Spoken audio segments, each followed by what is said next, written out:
May isi-share na naman akong isang room na nakuha natin dito sa Solano, Nueva Vizcaya, mga kalakbay. Ito yung lodge na natulugan ko, yung AM/PM Lodge. Yung landmark nito, katabi ng ADESA, tapos yung harap niya is Kisser Vico Motorcycle. Ito yung building niya, mga kalakbay. Yung natulugan pala natin is ito yung old building ng AM/PM Lodge. Marami kasi silang branches dito. Tapos, nasa second floor tayo sa old building, yung room 12 ang nakuha natin. Dito, isi-share ko sa inyo yung room na to para sakaling mag-check-in kayo rito, alam nyo na yung pipiliin yung room. Ito lang yung room niya, yung bed niya, pwede naman sa dalawahan. Hindi nga lang ganoon kalaki. Tapos, may mini table siya, tsaka cabinet. May mga hangers na rin dyan sa cabinet.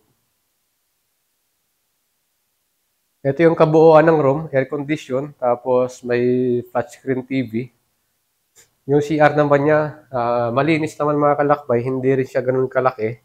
Tapos may lababo, may shower, wala nga lang shower heater, may bidet, at saka yung pinaka-importante, yung bowl.